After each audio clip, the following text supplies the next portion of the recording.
Bom, vamos repercutir agora um escândalo. A notícia de que o presidente da Fundação Nacional do Índio prometeu ajuda a um servidor preso por arrendar terras indígenas. Um áudio interceptado pela Polícia Federal mostra uma conversa em que o presidente da FUNAI, Marcelo Augusto Xavier, ofereceu apoio a um servidor, Jussielson Silva, preso em maio por arrendar terras indígenas no Mato Grosso.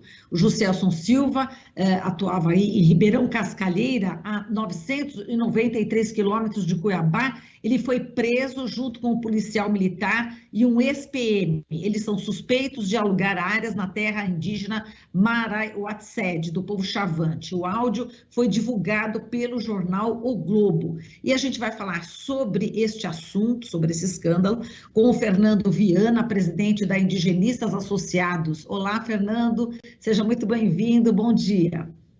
Olá, Marilu, bom dia aos amigos do Jornal Brasil Atual. Bom, Fernando, eu vou ler aqui o diálogo entre o presidente da FUNAI e o Jussielson, né, para sua análise. E para que todos, né, tenham conhecimento, quem ainda não está sabendo desse diálogo, pelo menos vamos reproduzi-lo agora. O presidente da FUNAI diz o seguinte: eu vou dar ciência já do caso ao corregedor lá de Mato Grosso, ao Corregedor Nacional da Polícia Federal aqui, e já vou acionar nossa corregedoria para atuar nisso aqui. Pode ficar tranquilo. Aí o Jussielson responde: eu agradeço porque a gente está na ponta da lança. O senhor é o meu apoio de fogo. O senhor me protegendo, fico mais feliz ainda. Enfim, o presidente da FUNAI responde: pode ficar tranquilo aí, que você tem toda a sustentação aqui, pode ficar sossegado. Bom, diante desse diálogo, né, que a gente acabou de reproduzir aqui, eu acabei de ler, Fernando, como é que você analisa, né, esse envolvimento aí do presidente da FUNAI, ele que já tinha dado indícios claros, né, de que não está ao lado da população indígena no Brasil durante todo o governo, não é isso, Fernando? Marilu, é grave, né? É muito grave, e o contexto é o seguinte: no momento em que houve esse diálogo que você acaba de transcrever, né, de fazer a leitura para os ouvintes e espectadores, né, naquele momento o que estava acontecendo? Havia uma investigação, né, policiais federais, agentes da Polícia Federal, um delegado da Polícia Federal, estavam focando a unidade regional da FUNAI em Ribeirão Cascalheira por conta de um possível envolvimento do profissional que estava lá à frente, que foi esse que posteriormente foi preso, né? Focando por causa do envolvimento dele, possível envolvimento dele, com a prática de arrendamento ilegal de terra indígena, né? Então, qual é o contexto desse diálogo, então? O contexto é o presidente falando para este coordenador regional da FUNAI, para ele ficar tranquilo, porque a forma como os agentes da Polícia Federal teriam se dirigido ao coordenador regional da FUNAI seria inadequada, segundo eles. A preocupação do presidente da FUNAI não era com arrendamento ilegal, era com a forma como a Polícia Federal estaria se aproximando da FUNAI, né? Então é nesse contexto que ele fala: não, eu vou te ajudar. Ajudar, ok, se há uma inadequação na forma como a Polícia Federal está fazendo a investigação, isso é uma coisa. Agora, em momento nenhum se percebe a preocupação do presidente da FUNAI com o envolvimento do seu homem de confiança na região em questão com a prática do arrendamento ilegal. Prática essa que depois o levou à prisão, não é? Então a gente percebe, no mínimo, uma conivência do presidente da FUNAI, não é? Se não um estímulo, no mínimo uma conivência com uma pessoa que estava sendo investigada por fatos graves. E aí há um fato inescapável nisso, Marilu, que é o seguinte: é a gente pensar no perfil das pessoas que o atual presidente da FUNAI, Marcelo Xavier, que é um homem de absoluta confiança do presidente Jair Bolsonaro, que veio para implementar uma política inconstitucional na área indigenista neste governo. Qual que é o perfil de pessoas que ele escolhe para colocar nas coordenações regionais, nessas unidades regionais da FUNAI? Grande parte dessas pessoas são ou militares ou policiais, sejam eles militares, até policiais federais também, como o próprio presidente, policiais civis, mas pessoas que não têm a menor familiaridade com a questão indígena, não têm o menor acúmulo anterior com a questão indígena. E há uma reportagem que veio à luz pouco tempo atrás, mostrando como os critérios para a escolha dessas pessoas, que o Marcelo Xavier, o atual presidente da FUNAI, veio e foi substituindo sistematicamente nas coordenações regionais, eram critérios de alinhamento ideológico com o atual governo, pessoas que eram favoráveis ao atual governo. Esse senhor que foi preso, né, um militar que não tinha a menor familiaridade com a questão indígena, que nunca havia trabalhado na FUNAI, tem foto dele com o presidente Jair Bolsonaro, não é? Esse é o critério que o presidente Marcelo Xavier escolheu para colocar essas pessoas na regional. Por que colocar esse tipo de gente na regional? Por que valorizar esse tipo de perfil? Essas são perguntas que ele tem que responder. Ele não pode se apegar simplesmente em dizer que não, esse diálogo está descontextualizado, eu estava falando apenas da forma como a Polícia Federal estava investigando. Não, ele tem que explicar o envolvimento de um homem de confiança dele com a prática ilegal de arrendamento. Não é o único caso. Você tem outro coordenador regional, por exemplo, no sudeste do Pará, escolhido por ele, homem de confiança dele, que foi pego fazendo o quê? Fazendo um galpão na entrada da terra indígena, dos indígenas Caiapó, neste caso. O caso que a gente estava comentando é dos indígenas Chavante, Mato Grosso. Agora estou falando do Caiapó, no Pará. O outro coordenador regional, militar também, escolhido pelo Marcelo Xavier, construiu um galpão, e esse galpão estava sendo usado para quê? Os servidores do IBAMA descobriram. Estava sendo usado para a prática de garimpo ilegal dentro da terra indígena. Então, o agente da FUNAI na região promove a prática do garimpo ilegal. São pessoas da confiança do Marcelo Xavier. Ele tem que explicar esse tipo de situação. Desculpe, Marilu, me excedi aqui na fala, mas basicamente o ponto é esse.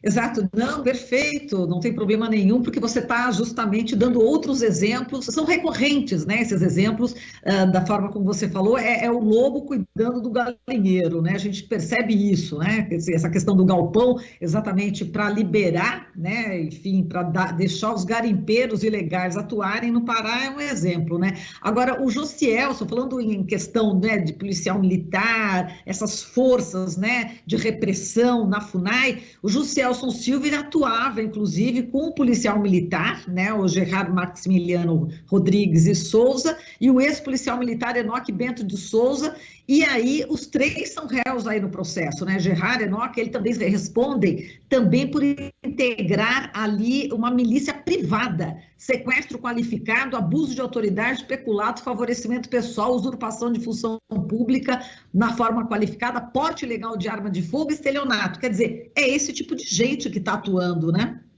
Exato. E aí você lembrou muito bem dessa parceria. Esses dois outros agentes, né, conhecidos do Josielson, se eu não me engano, de atividades comuns anteriores no estado do Amazonas, eles não tinham função nenhuma explícita, oficial, dentro da FUNAI.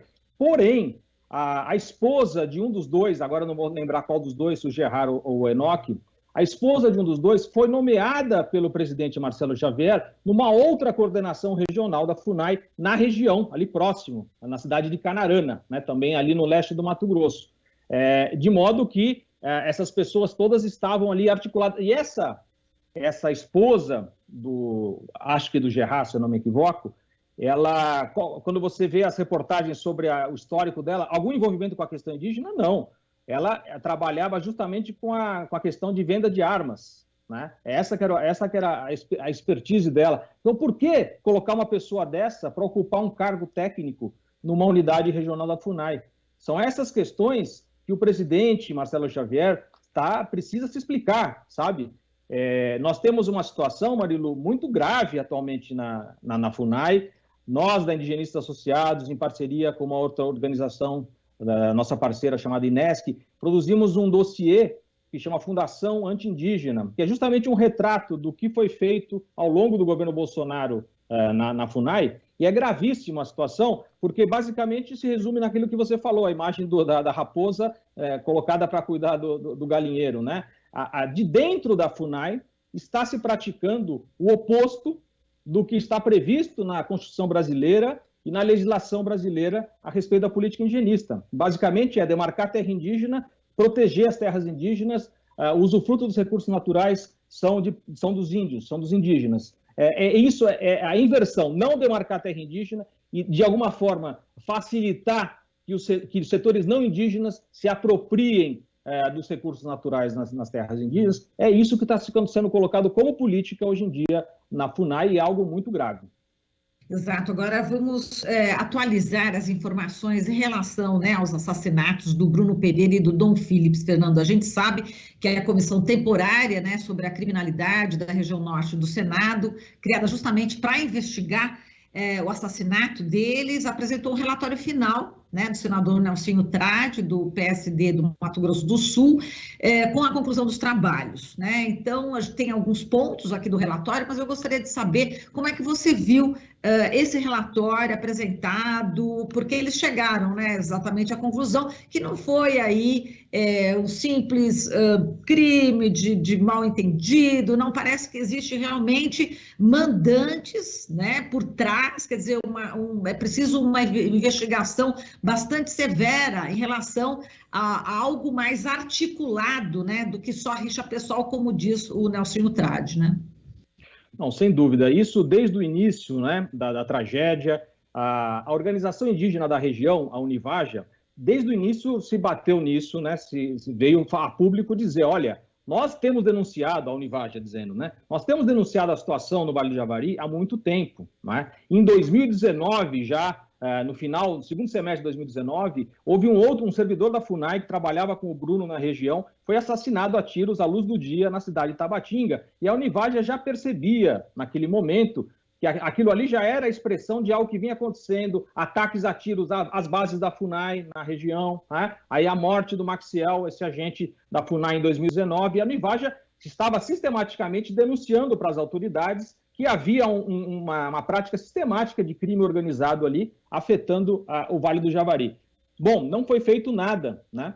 E aí, bom, tem toda a questão aqui para a gente falar muito rapidamente. O Bruno Pereira era o coordenador de uma área importante, da área que trabalhava com índios de isolados e de recente contato, foi afastado por essa gestão da FUNAI. O Bruno rapidamente percebeu que nessa gestão não daria para fazer trabalho sério na FUNAI, foi trabalhar diretamente com a Univaja, com essa organização, na tentativa de fazer um monitoramento territorial ali e justamente de ficar denunciando, era o mínimo que pode ser feito. Você vê o que está acontecendo e denuncia para as autoridades para ver se algo é feito. Trouxe o Dom Phillips nessa tentativa de expressar para a sociedade mais ampla, através de um jornalista qualificado como o Dom Phillips, né? Expressar, jogar no público o que está acontecendo lá. E era esse o trabalho que o Bruno estava fazendo, então, quando foi, junto com o Dom Phillips, assassinado, não é?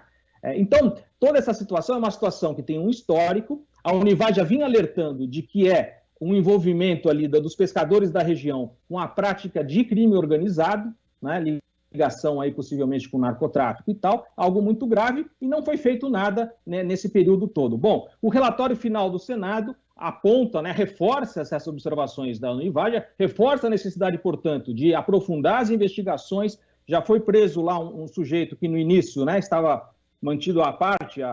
No início o governo queria dizer, já pegamos aqui o Pelado, o outro sujeito que eu esqueci o nome, o outro Pelado lá, e já resolveu, mas não. Aprofundando um pouco mais, chegaram nessa pessoa que é o Colômbia, né, que é um cara que já tem ali uma organização maior ali na região de fronteira, dos dois lados, dos três lados, porque é uma tríplice fronteira, é uma prática ali criminosa muito mais organizada. E as investigações têm que ser aprofundadas, né, efetivamente, e tem que ser colocada na região, tem que ser concedida à FUNAI e aos outros órgãos que estão na região, né, um poder para fazer frente a essa situação de criminalidade. Não é só uma questão indígena, é uma questão de soberania nacional, né, de defesa do Estado brasileiro, né, de preocupação com a segurança de uma região importante do território brasileiro. Tudo isso é o contexto do relatório.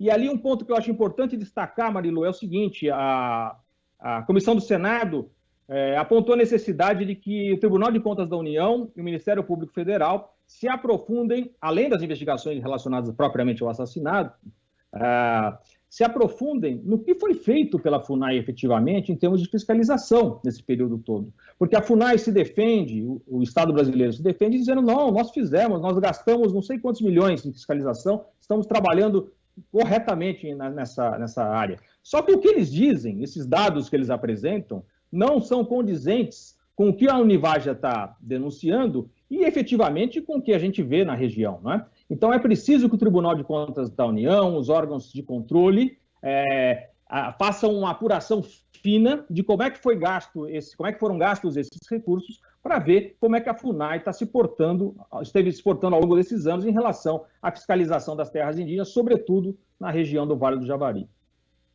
Exato. E como a gente já tinha falado na época, né, da morte do Dom Philips e do Bruno Pereira, infelizmente, né, com todos que eu conversei, infelizmente essas mortes ainda vão continuar. E aqui em São Paulo, acho que você viu, né, Fernando, um ambientalista, né, que caiu aqui nas águas da represa Billings, aqui na região do ABC, aqui de São Paulo. Bom, enfim, ele tinha feito um passeio de barco com algumas pessoas e essas pessoas disseram, não, o barco deu um tranco, ele caiu, morreu. Bom, agora a delegada, né, enfim, que está responsável aqui pelo caso, disse que o laudo, né, que foi feito apresentou agressões e lesão no pescoço. Ou seja, possivelmente a causa, né, pode ter sido um aperto com as mãos aí no pescoço, um mata-leão. Então, mais um ambientalista, né, o Adolfo Duarte, que perde a vida. As investigações continuam, mas o fato é que ele está morto e essa questão ainda é muito preocupante no Brasil. Eu queria que você falasse também de mais essa morte, de mais esse ambientalista no Brasil. Ok. Não, evidentemente esse caso é mais um que se soma, né, a uma situação mais geral. Nós trabalhamos diretamente com a questão indígena. Eu acompanhei através da imprensa essa situação do ambientalista de São Paulo, né, se não me engano o apelido dele é Ferrugem, não é isso? É o Ferrugem, exatamente. E quando a gente vê essas notícias, a gente situa de fato num quadro mais geral, envolve de fato a questão indígena, também envolve o que aconteceu com o Bruno Nicodon, e basicamente o que é? Nós temos um contexto hoje em que os ocupantes do poder central do país, né, têm um discurso e uma prática de incentivo, né, à ocupação desordenada do território, ao avanço sobre os recursos naturais e também a considerar as preocupações com questões ambientais, fiscalização ambiental, qualquer tipo de controle, de impedimento da exploração dos recursos naturais como algo pernicioso, né? Como algo que deve ser enfrentado. A gente viu a entrevista do presidente Jair Bolsonaro, voltando àquela questão que foi trazida pelos entrevistadores do Jornal Nacional, a questão de quando tem o garimpo, né, ilegal, tem que destruir, né, os equipamentos dos garimpeiros ilegais, né?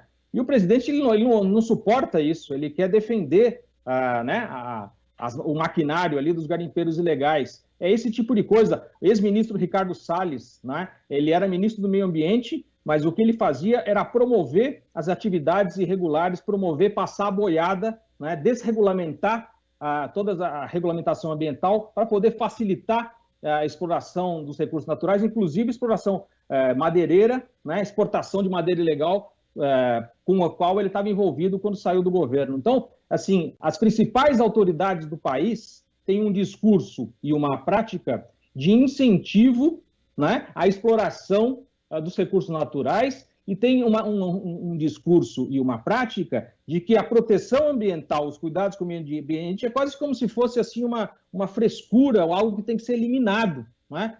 Então isso é algo muito grave. A gente vê o discurso do presidente da República se referindo aos órgãos ambientais, IBAMA, ICMBio, e aí a FUNAI entra no meio também, embora não seja estritamente ambiental, como se fossem opositores dele. Então, antes dele assumir na campanha, ele se referiu à FUNAI, por exemplo, dizendo que ia dar uma foiçada no pescoço da FUNAI. Como que é isso? Ele é presidente da República, ele tem que gerir toda a máquina do Estado, um dos órgãos é a FUNAI, ele pode tentar fazer com que a FUNAI trabalhe na linha do que ele acredita, mas não dar uma foiçada no pescoço da FUNAI e não acabar com a fiscalização ambiental do IBAMA. O IBAMA existe para fazer fiscalização ambiental. Enfim, é esse tipo de questão que é muito grave hoje em dia, Marilu. Tá certo. Fernando, a gente agradece muito aqui a sua participação, a gente espera contar com você mais vezes aqui no jornal, tá? E um forte abraço para você e um bom fim de semana. Obrigado pela oportunidade, bom fim de semana a todos. Um abraço, Marilu. Abraço. Falamos aqui com o Fernando Viana, presidente da Indigenistas Associados. Estamos apresentando Jornal Brasil Atual. As notícias que os outros não dão.